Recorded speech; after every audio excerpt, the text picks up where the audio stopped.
저는 오늘 여인의 눈물이라는 제목으로 말씀을 전하고자 합니다.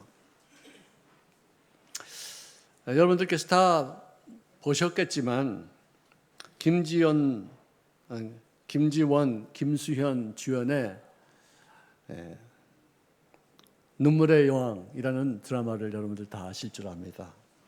시청률이 21.7%라서 아마 겨울 연가인가 보다도 더 높은 그 퍼센테이지로 사람들이 보았던 드라마인데요. 이미 종영이 됐습니다.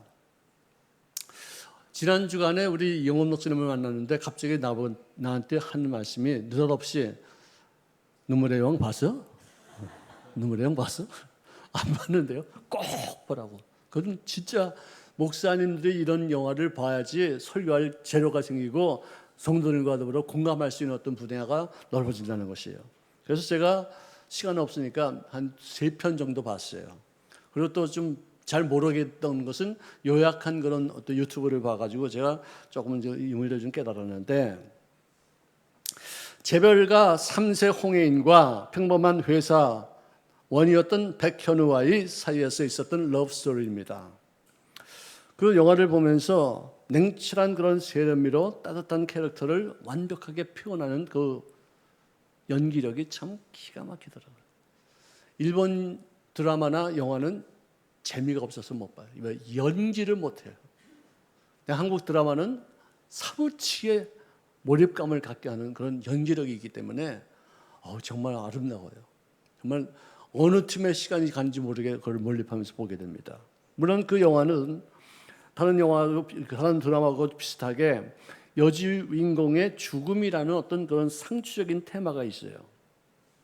밤낮 교통사고 나고 암에 걸리고 백혈병에 걸리고 죽었다 살았다 뭐 왔다 갔다 삼각관계 오각관계 그런 것도 있는데, 근데 그 여주인공이 죽는 어떤 과정으로 몰입하니까 모든 전 세계에 있는 시청자들이 그냥 인터넷으로 막 때려가지고 홍해인이 죽으면 안 된다, 그녀가 살아야 된다, 왜 죽이려고 드느냐, 너를 죽이지 말라, 살려야 된다, 정말 너무나도 힘든다, 그녀가 죽는 걸로 내가 어떻게 보냐, 별 얘기가 다 있어가지고 그냥 인터넷 막 두드러대는 거예요.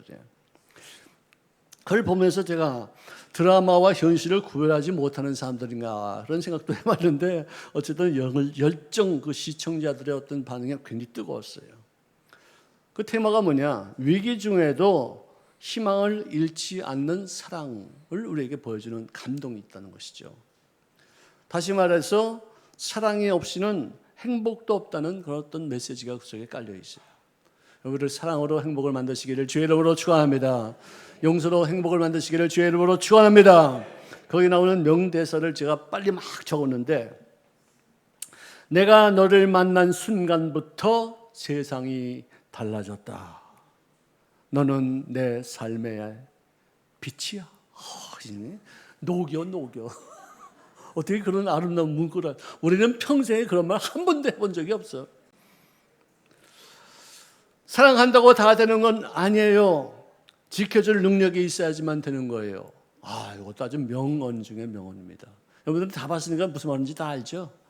나는 무슨 말인지 잘 모르고 있다가 지금 몇 번 보다 보니까 이게 느껴지는데, 나는 당신을 용서할 수가 없어요. 하지만 제가 당신을 사랑하는 것은 사실이에요. 참 역설적으로 아무리 큰 상처라도 용서를 통해서 치유될 수 있다는 것을 말해주고 있어요. 참 감미롭습니다. 자, 그런데 오늘 이 성경 본문 말씀에는 눈물의 새 여인이 등장하는데요. 그 이야기는 줄거리에 이렇습니다. 베들레헴에 흉년이 들었습니다. 먹을 것이 없어서 그 기근을 피해서 아내와 두 아들을 데리고 모압 지방으로 내려갔던 엘리멜렉이라는 사람이 있었어요. 근데 그들이 타향살이 10년 동안에 한 것은 뭐냐? 본인도 죽었고 결혼한 두 아들이 차례로 죽어서 나오미와 두 자부만 남게 되는 그런 아주 비참한 슬픈 그런 이야기로 시작이 돼요. 정말 얼마나 기가 막힌 얘기예요. 나오미를 우리가 보면은 기쁨이라는 이름의 뜻인데, 기쁨은커녕 그야말로 슬픔과 고뇌와 역경 중에 대명사의 어떤 이름이 되었어요. 탄식하고 한숨 짓죠. 그 세 여인이 모여서 항상 눈물을 흘리고 있습니다. 자, 그러던 중에 들려오는 고향 소식은 이것이었습니다. 하나님께서 고향에 풍년을 허락하시세 이제는 먹을 것이 많으니까 거기서 돌아와라 하는 어떤 그런 메시지를 들은 것이에요. 그래서 나오미가 두 며느리와 더불어 함께 모압 지방에서 돌아오려고 하여 출발하는 그 과정을 히브리 원문에는 세 사람이라는 이 복수 주어 명사가 일어나 돌아오게 한다는 1인칭 동사로 표현되어 있어요. 세 여자의 마음이 한 마음이 됐다. 사람은 셋인데 그 마음이 하나가 되어서 돌아오겠다는 마음을 가졌다는 것을 단수 동사로 이렇게 쓰고 있다는 것을 우리가 알 수 있습니다. 이제 드디어 모압을 떠나서 유대를 가는 그 과정에서 국경 앞에 딱 선 그 나오미가 그는 돌이킵니다. 다시 그 며느리들에게 말하기를 돌아가서 하나님의 선대하심으로 인한 말미암아 재혼을 하라고 그 두 며느리를 설득하는 것이에요. 여기서 선대한다는 말이 나오는데 선대는 뭐냐? 히브리어로 헤세스라는 뜻이에요. 그래서 뭐냐? 불쌍히 여긴다, 사랑한다, 존귀 여긴다, 정말로 긍휼히 여기고 은혜를 베푼다는 그런 아주 굉장히 중요한 말이에요. 따라합시다. 헤세드. 다시 한번 헤세드. 헤세드가 넘치시기를 바랍니다. 헤세드가 여러분들의 삶 속에 충만하시기를 주의 이름으로 축원합니다.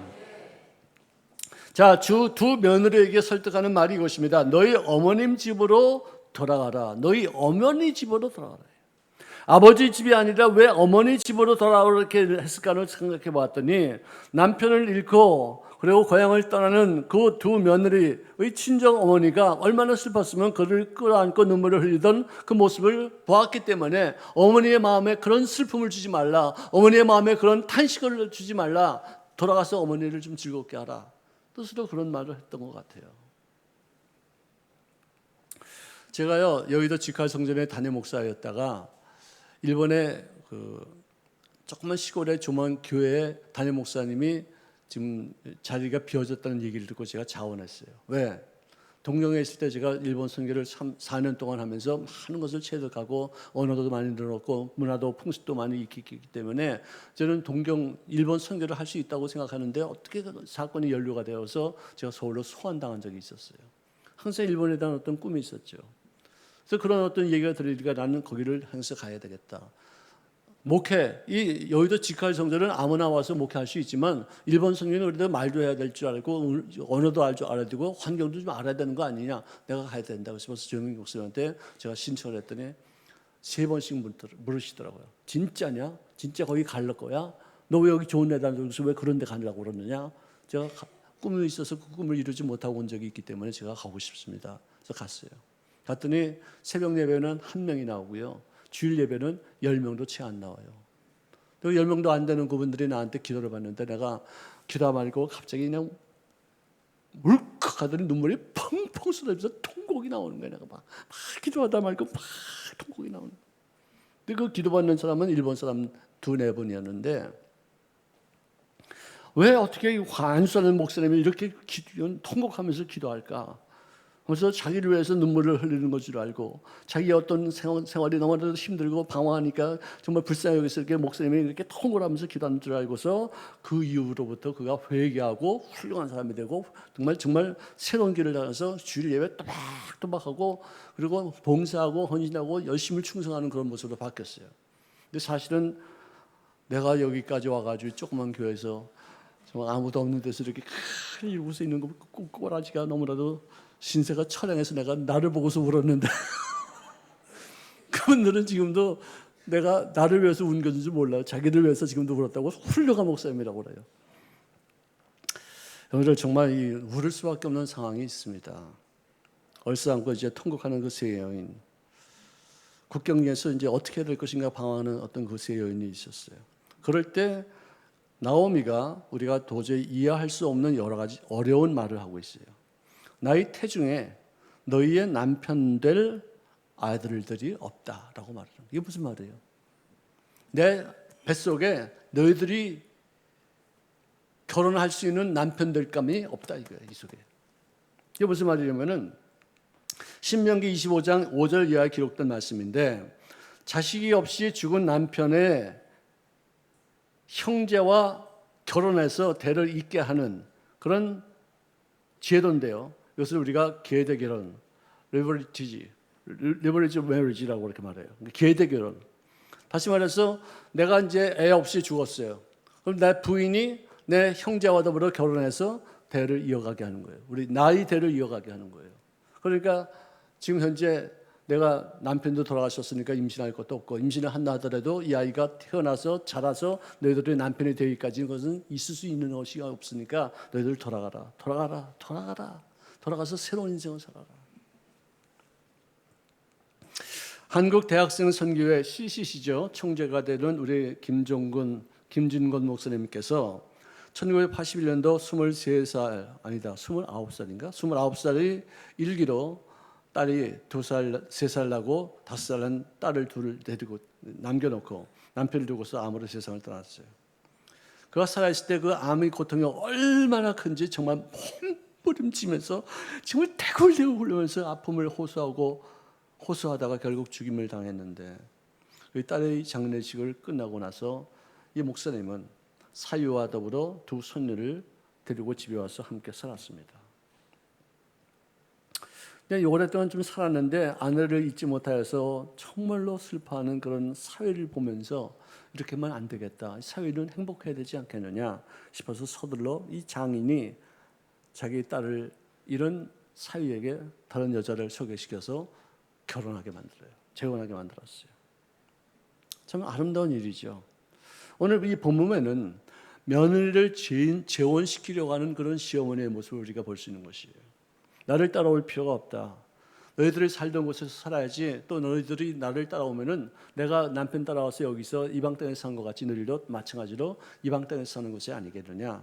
돌아가라. 평시에 그 나오미는 모압 지방에 와서 객지에서 생활하면서도 신앙의 향기를 풍기는 그런 인생을 살았었어요. 이 말을 내가 한마디로 말하면 성령 충만한 삶을 살았다는 것이에요. 그녀가 행한 모든 말들, 그녀가 행했던 그 모든 행위들이 보면은 성령 충만 아니고는 인간적인 방법으로는 될 수 없었던 일들을 그가 행했다는 것을 우리가 알 수 있어요. 대부분의 사람들이 지독한 인생 폭발을 겪다 보면은 성격이 아주 외골지어지고 강팍해지기 쉬운데 이 나오미는 자기 자신보다도 두 며느리의 행복을 더 소중히 여긴 것과 같이 나를 따르다가는 그런 결단으로는 가난과 냉소를 피할 길이 없으니 너희들이 나를 따라가 현실적인 보상 없이 그냥 외롭고 쓸쓸한 그런 인생을 살 필요가 뭐 있겠느냐. 돌아가라. 당시 사회 관습상 정말 파격적인 사건이라고 말할 수 있을 것입니다. 자, 이런 갈림길에 선 두 자부 중에서 오르바는 시어머니에게도 내가 여기 남아있어 시어머니를 따라가는 것이 어떻게 보면 잘못했으면 부담이 될 수도 있다는 것을 깨닫고 나서 시어머니에게 입을 맞추면서 저는 고향 땅으로 돌아가겠습니다. 그랬는데 이 고향 땅으로 돌아가는 그 내용을 성경에서는 비판하거나 판단하거나 그를 욕하지 않았었어요. 그녀가 자기 백성과 자기 신들에게로 돌아갔다라고만 표현하고 있어요. 그러니까 그녀가 나쁜 짓 한 것도 아니다 이거예요. 시어머니를 놔두고서 자기 어떤 행복을 추구하기 위해서 도망갔다 그렇게 생각하고 있지 않았다는 것이죠. 자, 그렇지만 룻은 시어머니를 붙쫓았다라는 그런 단어를 씁니다. 붙쫓았다. 빈자리, 즉 오르바가 떠난 그 빈자리를 내가 채워야지만 되겠다고 시어머니에게 찰싹 붙어서 그녀를 따라가겠다는 어떤 결의를 보이는 그 룻의 모습을 우리가 볼 수 있는 것이죠. 그런데 그것을 본 나오미는 너도 돌아가라. 네 동서같이 돌아가라. 왜 나를 따르려고 드느냐. 돌아가라 할 때 룻이 대답한 말씀이 있습니다. 민족을 구하자는 어떤 거창한 운명도 아니고 미사오기를 써서 아름답게 사는 그 마음을 표현하는 것도 아니라 오직 나가 보아온 시어머니의 모습을 통해서 나도 당신이 섬기시는 나라를 내가 섬길 것이고 당신이 섬기시는 하나님을 내가 섬길 것이라 하는 어떤 내용으로 아주 강력하게 호소하는 그런 내용이 있습니다. 어머니, 나에게 어머니를 따르지 말고 돌아가라는 관건하지 마십시오. 어머니께서 가시는 곳에 나도 갈 것이며 어머니께서 머무시는 곳에 나도 있을 것입니다. 어머니의 백성이 나의 백성이 될 것이며 어머니께서 섬기시는 하나님께서 나의 하나님이 되실 것을 믿습니다. 어머니 죽으시는 곳에 나도 거기 가서 죽어 묻힐 것이오니 절대로 나를 돌아가지 마시옵소서. 어떻게 내가 홀로 되신 어머니를 떠나서 내 자신의 행복만을 추구할 수 있겠습니까? 저를 받아주시옵소서. 뭐 기가 막힌 말을 했어요. 하늘이 감동하고 땅이 기뻐할 수 있는 이 루스의 헤세드였었어요. 얼마만큼 어머니에게 사랑을 많이 받았으면, 얼마만큼 어머니를 내가 변질할 수 없다는 것을, 얼마만큼 어머니가 겪고 있는 아픔과 슬픔과 고뇌가 얼마나 큰 것인가를 그가 이해했었으면 떠날 수 없다는 것이에요. 나오미가 나중에 그럽니다. 내 이름은 기쁨이라는 뜻에서 나오미지만 내 이름을 나오미라고 부르지 말라. 이제부터는 마라라고 부르라. 쓴 인생이다. 역경이 있다. 정말 인생에 어떤 맛이 없는 것이다. 그야말로 쓰리쓰고 고통스럽고 괴롭고 외롭고 정말 저주받고 한탄스러운, 내가 무슨 죄를 짓게 이런 어떤 역경에 빠질 수 있겠는, 나의 이름을 나오미라고 부르지 말라. 그렇게 말할 정도로 자격지심과 자기감이 너무나도 컸던 그런 사람이었었어요. 그런 사람을 떠날 수 없다는 얘기죠. 이렇게 어려운 순간에 그야말로 아름다운 충절을 노래했던 한 이방 여인의 모습을 우리가 볼 수 있는 것이죠. 반면에 그때 당시의 시대상은 각자 제멋대로 살던 사사시대의 사람들을, 그 사람들과 너무나도 대비되는 어떤 모습을 우리가 보여주고 있는데, 그 여인은 유대인이 아니라 이방 여인이었다는 것이 이게 더 중요한 것이죠. 백부장도 이방 로마 사람이었습니다. 그가 자기 종이 중풍병에 걸려서 고통받는 것을 보고서 예수님께서 나와서 우리 종을 좀 고쳐달라 하니까, 그래 너희 집이 어디 있느냐, 거기까지 가자 했더니, 아닙니다. 우리 집에 오실 필요도 없습니다. 저희 지붕 밑으로 오실 이유가 없습니다. 저도 군대에 있는 사람으로서 상관이 명령하는 것을 내가 지키면은 내가 가지고 있는 권위를 갖고 내 밑에 있는 사람들로 지킬 듯이 명령을 할 때 그들이 거역하지 않고 말씀을 듣습니다. 순종합니다. 마찬가지로 당신께서는 왕 중의 왕이요 주님 중의 주님 되시고 정말로 만왕의 왕 되시는 왕이시신데, 가장 높으신 분이 뭐 우리 집까지 오실 필요가 뭐 있습니까? 여기서 시공간을 초월하신 명령을 행하시기만 하면은 우리 종이 고침받을 수 있겠습니다. 여기서 말씀하십시오. 여기서 말씀하십시오. 기가 막힌, 주님께서 깜짝 놀라셔서, 내가 이스라엘 중에서 누구도 이만한 믿음을 내가 본 적이 없다. 기가 막히다. 어떻게 이방인으로서, 군인으로서 어떻게 자기의 어떤 그런 직업을 갖다가서 활용해서 그걸 예화로 들어서 어떤 영적인 세월을 세우고 가장 높은 세월에는 자기 자신을 인정해주고 말씀으로만 하셔도 우리 종이 건강을 얻겠습니다라고 고백하는 것을 보고서 주님 굉장히 감탄하셨어요. 예수님께서 감탄하시는 것이 딱 두 번이에요. 정례에는 어떤 거 하신지 혹시 아십니까? 왜냐하면 내가 근처에 한번 설교한 적이 있거든요. 혹시라도 기억하시는 분이 혹시라도 한 번이 있을지 모르겠죠. 예수님이 감동하시는 경우가 딱 두 번 있습니다. 한 번은 이 백부장에게 감동했고요. 그 다음에 또 뭐예요? 네? 놀랐어요. 예수님이 너무 놀랐어요. 감동하고 놀라고 그냥 막. 이 믿음을 보고서 그냥 굉장히 놀랐을 거지. 이런 믿음이 어디 있겠냐. 하나는 나사렛 동네에 갔을 때 자기가 태어난 곳이 아니라 자란 곳이에요. 거기 있는 어르신들도 다 알고 거기 있는 모든 사람들을 다 알고 친척들도 다 알고 있는 그 동네에 갔을 때 당신을 인정하지 않고 자기를 믿지 않고 자기를 배격하고 그를 내쫓아서 낭떠러지에 떨어지게끔 이렇게 막 했었던 그를 보고서 기이하게 여기셨어요. 놀라게 여기셨어요. 아니 믿을 수 있는 사람들이 나를 믿지 않다니, 받아들일 수 있는 사람이 나를 인정하지 않다니, 나는 어떻게 이렇게 없으니까 이건 기이한 일이다. 너무 놀라운 일이다. 근데 반면에 어떻게 이방인으로서 예수 믿은 지 얼마 되지 않고 나를 만난 적도 없는 사람이 어떻게 기이하게 나를 집에까지 오지 않아도 되느니 여기서만 말씀하십시오. 그러면 내 종이 낫겠습니다. 이런 말을 할 수 있겠느냐? 그러니까 믿음이 있을 만한 사람에게 믿음이 없는 걸 보고서 깜짝 놀라셨고, 믿음이 없는 사람이, 없을 만한 사람이 믿음이 있는 걸 보고서 깜짝 놀라셨어요. 그러니까 하나님은 여러분들 어떤 방법으로 놀리는지 여러분들 기왕이면은 믿음이 있을 만한 사람이 아닌데 믿음이 있는 사람으로 놀리시는 여러분들이 되시기를 바랍니다. 교회를 40년 다니고 10분도 있는데도 불구하고 믿음이 없는 걸 보고 주님이 깜짝 놀라는 그런 일이 없고, 예수 믿은 지 얼마 되지 않았는데 믿음을 갖다 정말 잘 활용해서 주님을 인정하고 주님의 역사심을 체험하시는 그런 모습으로 주님을 깜짝 놀라게 하시는 삶이 되시기를 주의 이름으로 축원합니다. 그 다음에 이 수로보니게 여인도 주님 앞에 나와서 우리 딸이 귀신 들었습니다. 고쳐주시옵소서. 야, 주인에게 이스라엘 백성들에게 줄 수 있는 빵을 개에게 줄 수 없다. 이거예요. 나는 지금 현재까지는 이스라엘 백성들을 위해서, 이 선민을 위해서 내가 와서 일하는 것이지, 이 선민 아닌 사람들, 이방인들, 개 같은 사람들, 이런 사람들을 위해서 일하지 않는다. 그러니까 여러분을 개라고 부르심 받을 때는 우리는 진짜 기가 막히죠. 자존심 상하죠. 화나죠. 모욕당한 듯 느끼면 아마 치가 떨릴 겁니다. 근데도 자기 딸내미를 고치고 싶어하는 그런 마음이 구구절절 강하기 때문에, 개요? 좋습니다. 나 개입니다. 개들도 그런데요, 주인 아들의 자녀들의 밥상에서 떨어지는 빵 부스러기도 먹습니다. 나 개도 좋은데 지금 부스러기라도 주시면 우리 딸이 나음을 받을 수 있겠지 않겠습니까? 주님께서 깜짝 놀라셨어요. 정말로 너무나도 놀라셨어요. 여러분을 하나님 앞에 응답받기 위해서는 자존심 버리시기를 바랍니다. 자기 자신이 얼마나 위대한 것을 다 내려놓으시기를 바랍니다. 무능한 사람입니다. 연약한 사람입니다. 죄인입니다. 부족합니다. 주님의 공일하심을 간구할 때는 철두철미하게 주님의 좋으심과 우리들의 기도를 응답하시며 귀한 은혜를 체험할 수 있는 마음 자세를 분명히 갖추시기를 주의 이름으로 축원합니다. 그래서 시편 126편 5절에 보니까 눈물을 흘리며 씨를 뿌리러 나가는 자는 기쁨으로 거두리로다. 할렐루야. 씨를 뿌리면 반드시 좋은 씨앗을 우리가 심은 것만큼 그만큼 열매를 맺는데, 눈물로 뿌리는 씨는 그건 기쁨의 열매를 얻을 수 있다는 것이죠. 여러분들 이 말씀을 꼭 마음속에 간직하시기를 주의 이름으로 축원합니다. 자, 눈물의 여왕, 그 드라마의 대사에서 나오는 대화사 중에서 또 하나를 제가 소개합니다. 인생엔 각자 안고 가야 할 돌멩이가 있는 거죠. 세상 편해 보이는 사람 주머니에도 자기만의 무거운 돌멩이가 있는 겁니다.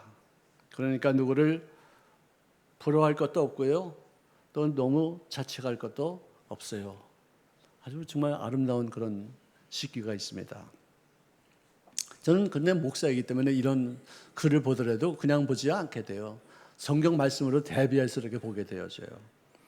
성경에는요, 누가복음 14장 27절에 누구든지 자기의 십자가를 지고 자기를 따르지 아니하는 자로 능히 내 제자가 되지 못하리라고 말씀하셨어요.